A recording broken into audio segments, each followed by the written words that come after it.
Good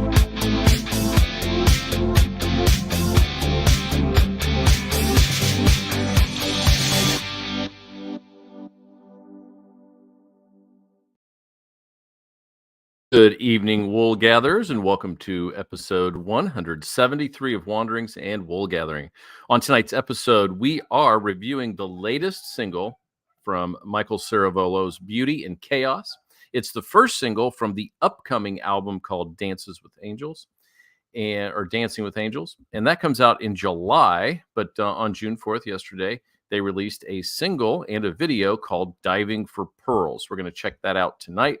Let you know what we think about that one. We're also going to do a new segment called Rebanding, and it's where we take a song or an album and we decide what other band would be a good replacement for that, or what would it sound like if they did it. So we're going to do Tori Amos, her little masterpiece called Little Earthquakes tonight. If you like what you see and hear tonight, please subscribe, leave a comment, and feel free to share with your friends. Joining me, as always, is Metalhead Mundy. Step inside into his mind. It's boy band time. It's Metalhead Mundy.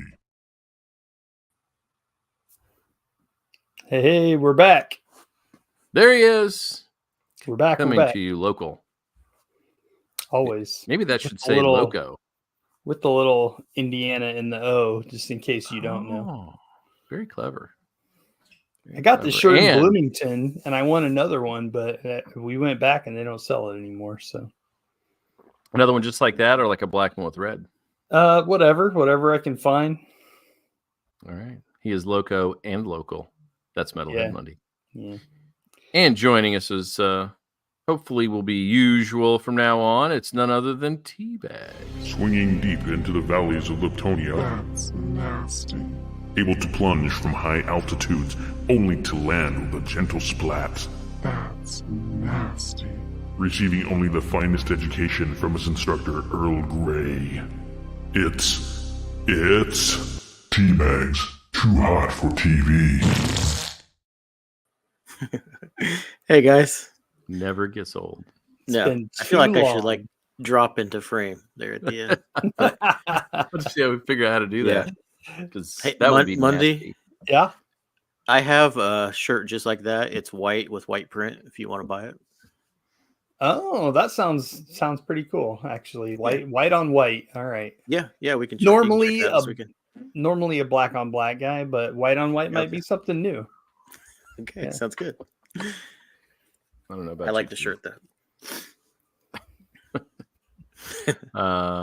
Well, we have a couple of really cool things to do tonight, but before we get going, we always like to catch up on the music scene and what's new and what we're doing musically. And Mr. Mundy went to a big, nearly postponed show, but thank goodness they came back and finished it. Tell us about it. So my wife is a huge fan of this Irish dude called Hozier. He's had a few hits. You may have heard of him. He absolutely 100% sold out Deer Creek. So yeah, there was a lot of people there. And man, he came out and it was amazing. He played like 4 songs. His 4th song is probably one of my favorites of his. It's called To Be Alone. It's got like a little bit of a blues vibe, and we knew there was a possibility of weather. So this is, for people that don't know, this is an outdoor amphitheater, kind of a larger amphitheater. So he's playing and you're looking at the stage, and up here you can see the sky. And as he's playing this song, you see the storm just kind of rolling in and lightning off in the distance. And like, this is kind of amazing. It was just like the perfect song to be playing as that was rolling in. But unfortunately, once he was done with that song, they had to stop the show because it got too close. And they were down for about 40 minutes, but they came back, and that delay, I guess, allowed them to play a little later than normal. So I think I saw online he had to cut like 2 songs from his set. So not too bad. And man, it was an amazing show. Just wow. That show was for my wife. We came back and like every day I was listening to Hozier for like a solid 4 or 5 days. So it was impressive. I love when live music does that too. Yeah, it was That's amazing. awesome. Yeah. Have you heard Arsonist Lullaby by him? Yes, actually. Yeah. Yeah. Love that track. Great song. Yeah, that's really that's cool. And interesting. they always do you have lightning, you have to have 30 minutes before you can do anything. Yeah. It's kind of the standard wait time. Yeah, they said he was saying from stage it was like 8 miles is their radius. Mhm. So it apparently got within that while he was playing that song. So they had to stop. And yeah, 40 minutes, came back, killed it. Awesome. Now you were in the pavilion, weren't you? Oh yeah. Yeah. So you were safe.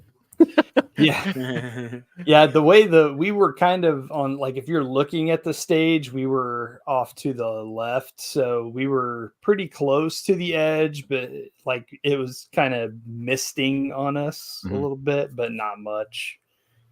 Cool. Yeah, my son was at that show and he too loved it. Yeah. So excellent. I think JPP was there. It was a whole He was actually family affair. I have pictures with him. Wow. They took their daughter. I guess she's kind of a super fan. So, and he also was very impressed. So, yeah, nice. And Teabags and I went to a show a couple of weeks ago. Yeah, my first ever show at the Salt Shed, and I would definitely go back. That is one amazing venue, and acoustically, it was brilliant. Just an old Morton salt factory, and it's been gutted out. Front side of it's all like really cool old wood. It's got a really awesome guitar store in there and a couple of cool bars. And then the back of it is just a long venue for music. And it's got a little theater seating at the very back and a little bit up top on the left, but everything else is standing on the floor. And just wonderful venue. I loved it. This is in Chicago? Yep. On the northwest side, not too far off of I-80-90. So you get off and you're right there. It was a cool venue, and just like Jeremy, like I went in, I like Sleep Token anyway, but I went in as like a casual listener. And then after seeing them live and kind of how they did their lights to, I mean, they were telling stories basically up there. It was really fun. I got back and just dug in, and they've been heavy rotation since. Yeah, Vessel is amazing live. Like the videos you see online do not even remotely do him justice. So good live. That's what I was gonna say. I've seen a lot of clips, and yeah, it's I'm definitely jealous. I love them. That their album that came out last year was probably my favorite album of the year. So I'm definitely jealous you guys got to see that. We're looking at potentially going to see them in Birmingham, England in November. Oh wow. So I know. I hope. Probably get there quicker than the Chicago traffic. But yeah, we was like 8 miles 12. And it said an hour. Oh, it was 12 miles, hour and 4 minutes. And we're like, oh, this is wrong. Nope. It was not wrong. Yeah. And then quickly, we also saw NF, who was amazing in concert as well, and had a really good live drummer with his show. So that was good. But just on the whole rap topic, Eminem released a new song last week. And it's kind of a real throwback to with a cool concept of him, his old self meeting his new self in today's world. But I've been tracking that because I'm just so interested in like the power that he still has as a 90s artist. And as of today, this recording, 5 days after he released it, it's got 44 million views on YouTube. Wow. So it is good. It is. Really good. Yeah, the video is awesome. It's so great. Yeah. It's the one you have to watch several times because I was watching it and I was just cracking up. Like I'm laughing so much I can't hear the song. Exactly. Yeah. Yeah, it'll be interesting to see because he keeps talking about the death of Slim Shady and doing the obituary and all of that. It'll be interesting to see what that really means after this record's done moving forward. Like, is he just going to change? Is he going to be done? What's going to happen? Yeah. I think we'll have thoughts on that in a future episode. I suspect we'll be reviewing that record in a few Yes. weeks. Awesome. Sounds good. If All right. we Anything else must. new? Are we good? I'm good. I think I'm good. We do have something new. Yes. Yes, we do. Yes, we From our do. old friend Michael Ciravolo. Beauty and Chaos. Mhm. New song. He was kind of cryptic about who had been singing on this one. Usually there's a new singer on all of his songs, and he didn't say Right. anything until it came out. And it turns out that Diving for Pearls was Wayne and Cynthia Hussey, the Mhm. Mhm. husband and wife duo. And what do you guys think of the song? Hated it. No. I loved it. Mhm. Yeah. It's great. I mean, it definitely is like I don't know, gives off the Beauty and Chaos vibes. I don't think there's anything creatively shocking in this song. It's very much Michael's vibe, which is kind of a cool, moody post-punk sound, lots of pretty reverb on the guitar, and I mean, it's just fun. It's cool to see Wayne and Cynthia singing together. They both have been on separate tracks, so it's kind of cool to see them singing together. I really love the chorus. The melody and the lyrics of the chorus is really cool. Mhm. And it's cool because like Wayne is kind of the featured singer and Cynthia's kind of backup, sort of kind of a more downplayed duet, almost kind of in the background. And so it's cool at the end to see her get her own little standout part. And I just, stupid, interesting trivia thing. It's kind of cool to see like two married couples on the same song. That's kind of fun. That's true. So, Yeah. but Yeah, you because guys- Tish is on there on bass. yeah. Yeah. I really love the song. I've listened to it quite a bit actually since you sent it. And I agree. Yeah, it definitely has their vibe. I also had a little bit of like Cure and Bowie moments in there for me. But definitely a Beauty and Chaos sound. And speaking of the lyrics, Jeremy, like at first I thought, and I don't mean this mean. At first I thought these are simple lyrics, We have a but guest then I started. Oh, anyway, lyrics. That's all right. That's all right. It's my Mr. Bigglesworth. There were several things. I'll run through them real quickly, but like, and everything I hoped for you. And after I listened to it several times, I was like, man, there's a double meaning there. It's like everything I hoped for, peace, harmony, whatever I get in my life, I hope for you. Or flip it, and everything I hope for is I hope that I get you. So there was that one. There were the whole diving for pearls and coming up for air. That was kind of like chasing something shiny that slow to get to, not promised that you're going to get there, under a lot of pressure, and then coming up and being able to breathe. And so I thought that was a really cool, just simple way to see that analogy come into being. And then I've been swimming around in circles chasing dolphins everywhere. I was kind of reading up because I thought dolphins symbolize something. I remember reading that somewhere, and they symbolize like peace, hope, and harmony, and all of that stuff. And so it seems like intentional or unintentional that he's chasing dolphins, but he already has what he wants right there, the one that he would ask to marry. So lyrically, it really grew on me, and I loved it. And then musically, I thought it was fantastic. And like I said, it's just been in rotation. So that's my quick synopsis on my notes. Stevie, what do you got? Pretty much echoing everything that you guys just said. I'll add two things. When we talk about the guitar and the reverb and all that, but that opening guitar, those notes, that just takes me back to the 80s. That takes me specifically to The Cure. But it's such a warm, cool tone that every time I hear that sound, it feels familiar, and I just love it. And then you had mentioned Bowie, which is interesting, Tony, because Tim Palmer is the one who mixed this one, and he's worked with U2, The Cure, Bowie, Oh, really? Wayne Hussey with The Mission, and Robert Plant. So he's been around and worked with a lot of people, and he's the Okay. one that mixed this one. Usually he's got Michael Rosen, who mixes most of his stuff, but Tim Palmer did this one. So maybe his fingerprints are all over it, and in a good way, because and I'm with you guys. It's the chorus that gets me every time I listen to it, and it's so stinking catchy. But there's a lot of depth to it. Depth, get it? I like diving. I also like we keep we keep mentioning the chorus, but at the beginning, the first change coming out of the verse, like when you're first listening to it, I thought that was going to be the chorus, but it was kind of a longer bridge section that was really cool, which led into the chorus. So that was kind of not really a bait and switch, but I feel like they may have come back to that bridge one other time, but it wasn't every time. So it was kind of cool.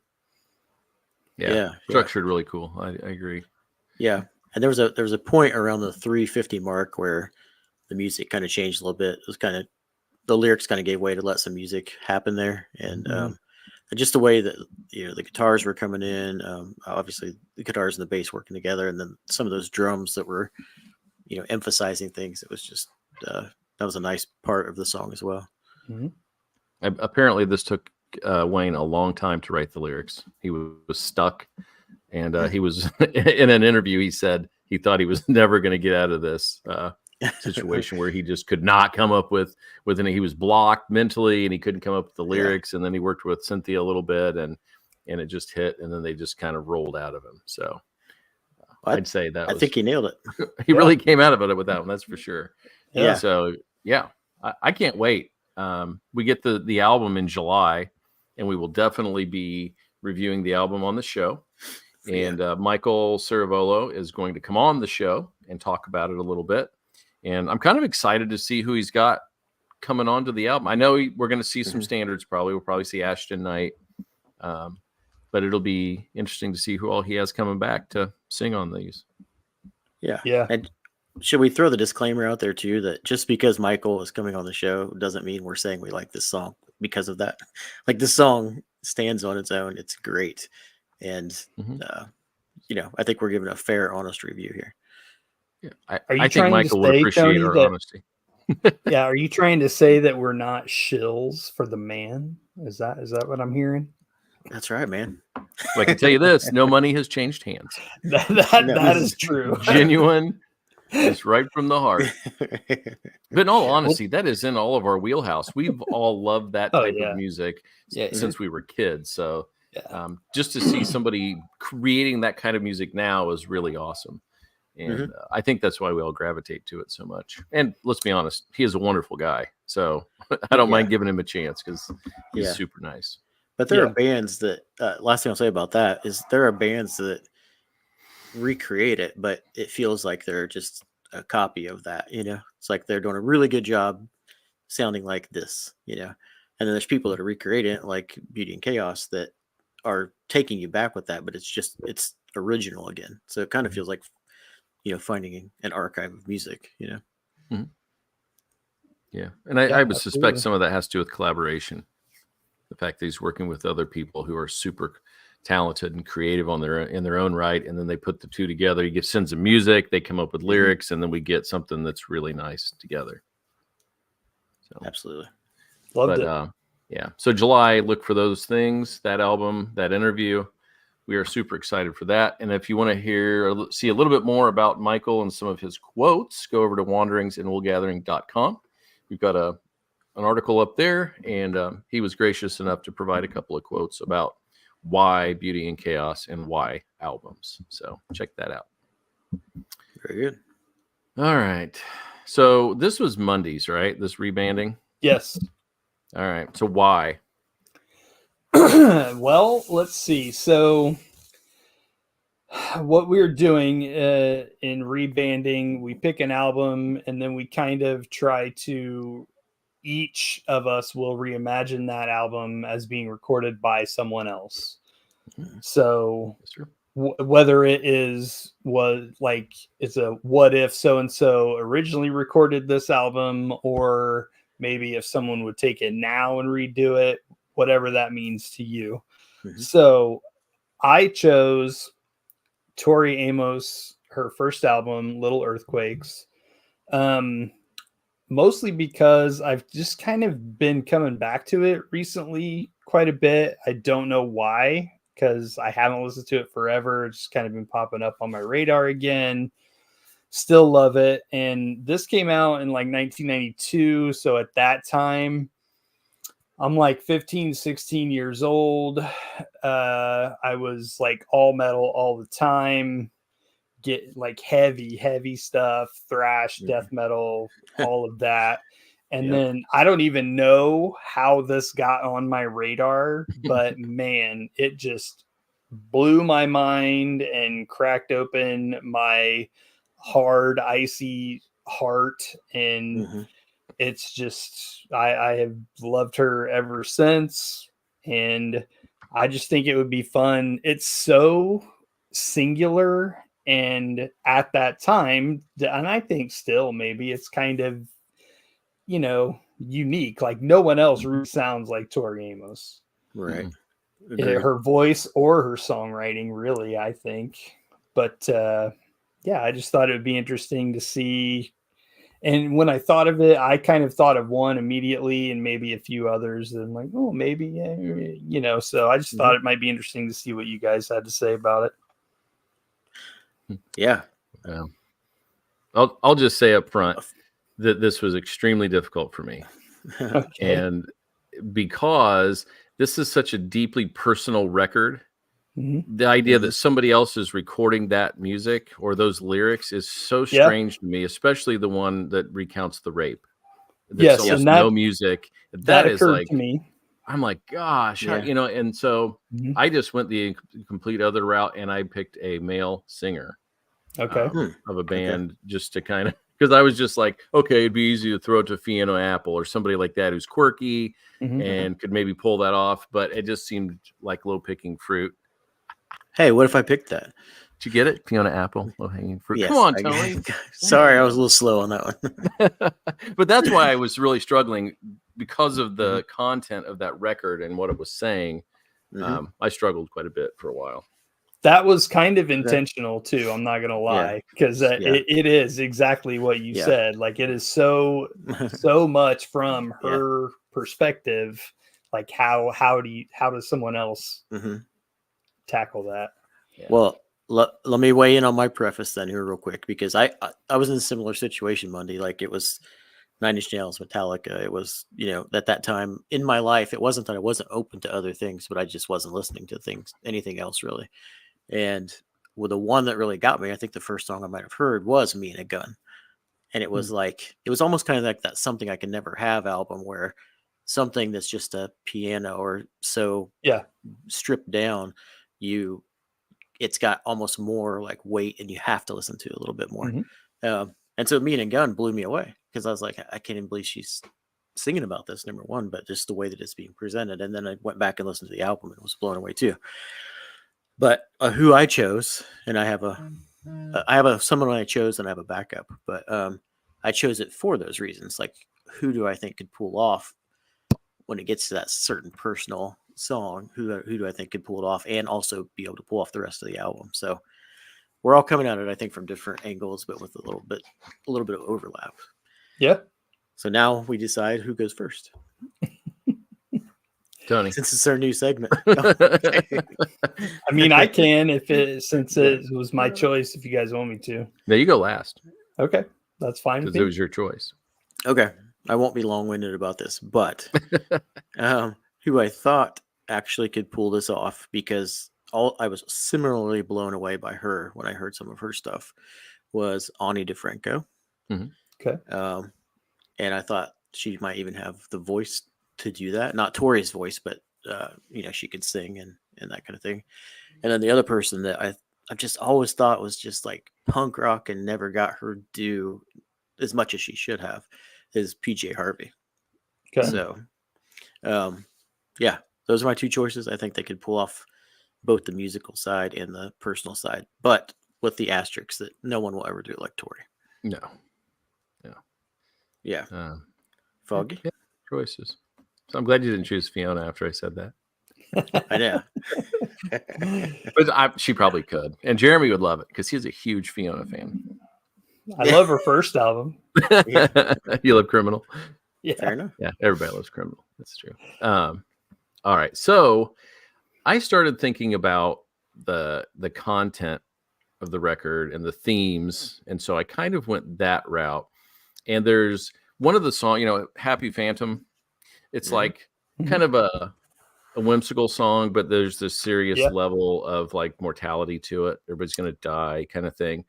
And I went back to the song Clumsy from Our Lady Peace when he says, I'll be waving my hand, watching you drown, watching you scream. Metaphor for sometimes you don't see it when people are struggling. Like you think they're in the water playing and so it's kind of that misdirection, but serious nature to the song. And then I thought about their record Spiritual Machines, which is all about fighting for your soul and your spirit. There's a song called In Repair about healing your body. And then the next song switches and it's called Life. And it's about the fact that your mind can feel pain. And so it's digging through that and then reaching out to somebody in a song called Are You Sad? So there were a lot of these thematic kind of connections. And so he's got a very odd voice himself. I mean, hers is a beautiful voice, but she can kind of be all over the place. And he's got a really strange voice to me. But I love it. And I love the depth and the poetry in a lot of their songs. So I thought it'd be interesting to hear what they might do with her stuff. So Our Lady Peace is my answer. Okay. Very cool. That is, I mean, I don't really know too much of their stuff. So other than, the obvious ones. So it's interesting. Yeah. Yeah. It's honestly, it's hard for me. I'm not saying that's a bad choice. It's just hard for me to picture a male.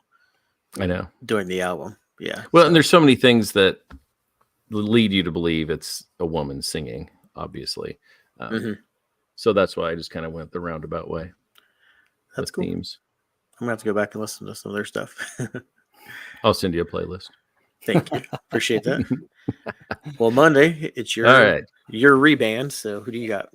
Okay, so I did not want to regender this. I thought about it a little bit, and I just, in my mind, I didn't think there was any way to really do that and do justice to it, in my opinion. One act, I say act like I'm a, old timey Warner Brothers do stuff or something. So one band really came to mind immediately. Like as soon as I thought about it, I was like, ooh, I wonder what this would sound like. So I went with Susie and the Banshees. Ooh, nice choice. Because I think that sort of changes it stylistically enough that you could get a lot of the same vibe with the lyrics, but or not the same vibe. That's not what I mean to say. So you could use these lyrics and do them. Imagine Susie singing it and, that band playing this music. So you would probably be removing the piano and replacing it with, keyboards or something else. And I don't know, man, that just really grabbed my imagination. Like imagining Susie, who has a very distinct voice as well, but is very different from Tori, and just kind of her singing these songs and kind of that weird gothy synth pop, post-punk vibe. I don't know. That just seemed really cool to me. Yeah. But then I also was like, what about Portishead? And I can see that too. Portishead is so much. It's just its own thing and its own vibe. And what if you took Tori Amos's songs and did them with that style, with the electronics and the live drums and the samples and the live orchestra and all of that. And I was like, I don't know, those two things just kind of really fascinated me and got me thinking about what it would sound like. Yeah. Yeah, I could see that for sure. I'm not trying to get off on a different subject, but have you seen the Lollapalooza series on Paramount? No, we don't have Paramount Plus. So. Okay, it's worth borrowing a login or something. But Yeah, they talk about Susie and the Banshees quite a bit and show some stuff. So sweet. yeah, those are good. Now I kind of want to hear all of these bands do that. I know, right? I'll give them a call. I'll get it set up. See Thanks, what they can do. That's what I'm here for. You're the Twitter connection guy, so make it happen. I just need you to re-record this album for us, please. Yeah, It's very emotional. Exactly. Yes. Yeah, that's interesting. Yeah, is it the Robert Smith era of Susie? I mean, Just say I yes. get sure. I don't know how much they recorded after he left. I know they did a little, but I don't know. anyway, that was a tough one. That was really brutal. I'm hoping next time it's just going to be a little more surfacey. Maybe we'll get some crazy things. I think we ought to do a classic. What do you mean by classic? Like a classic rock. Like Okay. Because you take a Zeppelin? classic rock, which stands the test of time, you can pretty much have anybody do anything with classic rock, right? I mean, you've seen it. People do that kind of stuff all the time. They change the style, the tempo, strip it down, all kinds of stuff. Sure. So that really lends itself to that. Plenty of covers like Lenny Kravitz, American Woman, that kind of thing. Yeah, it's all over the place. So that'll be fun. We'll do that for next time. We're not going to tell you tonight because it's going to be a secret, and we don't have one. Really should have thought about that before we started this tonight. It is so secret, none of us know it. I did my job. Yeah, that was a good one though. I didn't mind the challenge. No, that was very because I even got to go back and listen to it again. It kind of peaked because I hadn't listened to it in a couple of years, so it was nice to go back and listen to that. I don't know what's going on, but I'm listening to almost everything you guys are talking about. We're going to see Alanis and Sarah McLachlan this summer. Awesome. And so kind of my algorithms are changing and I'm getting like, oh yeah, I forgot about this kind of stuff. So I almost went with Sarah and I was going to say like the early version of Sarah. Even before Fumbling. Yeah, but including Fumbling. That was like the cutoff for me where, I mean, it's still good afterwards a little bit, but I feel like after the ASPCA commercials came out, it was just, downhill from there. Well, Solace, her first one, or the one before Fumbling, was a little more raw. Yeah, so I could see that, but it gradually became into where grown men are crying. So that's good stuff. All right, gentlemen, well done. So next time we'll reband another one. We have no music for next week because Mundy didn't do his job. Let's just blame it on him. Okay, good job, Mundy. I thought I did. But we will be back. That is a guarantee next week with an album review, and we will be back with the rebanding. And who knows, Lester Bangs might show up. You just never know, because the goal will always and continue to be to stump Metalhead Monday. Nice. Good luck. And it is not easy. It's happened. Yeah, rarely. All right, gentlemen, any last comments for anybody out there? Any notes about where we need to find you or anything? You can find me on Instagram. Just it's my handle on the show at Metalhead Mundy. Posted I did 3 different posts about the Hosier show, I think. Nice. Excellent. I will say one last thing before something that I am, and I've talked to Tony about this briefly, but something I'm just absolutely mesmerized by. And it's the culture around Sleep Token. And the reason I say that, I mean, it was a very devoted group at that show. I mean, the people were in it to win it. It was crazy cool. But the fact that everybody knows who Vessel is, but nobody says who he is. Like, nobody blows it up like it's a big thing. They just continue to say, Vessel. We don't, but the videos are there. It's very obvious who he is. Nobody cares. Nobody says anything. I love that nobody's outing him because they're so bought into this culture of Sleep Token. I don't know who he is. Yeah. And I don't really care. Well, he was a nobody, obviously, in the videos, but you know who he is. So, and then the bass player was called out. Somebody posted his, I think maybe his birth certificate online, and the fan base went insane. Like, we don't want to know, like, you've just, right. It's just so cool that in a culture where we have to know everything about everyone and dig in and ruin people's lives, that they're like actively pushing back against it and enjoying the fact that we have somebody named Vessel who's creating all of this. And it's just kind of refreshing to see that. And I think that's really cool. It is. Yeah. Yeah. They're amazing. And it doesn't matter who they are as far as I'm concerned. I don't care. No, but I do like that fan base vibe. I mean, he's like the Santa Claus of rock. It's like, don't ruin it for me, man. Just let me have this, please. Yeah, exactly. Yeah. So anyway, I just thought I'd throw that out there. Teabags, where can we find you? I'm on Instagram at TBDens, if you can spell it. And that's mostly where I hang out. Very good. And we do have the Wanderings Facebook page kind of back up and running again. The show will be posted there live every time we record it, so you can see it on that Facebook page. And I am Foggy's Pal, and you can find me on Twitter and Instagram with that name. And you can find this show on the Wanderings Facebook page. You can find it on YouTube, Apple Music, Spotify. You're not going to find it on SoundCloud anymore, so just scrap that, people.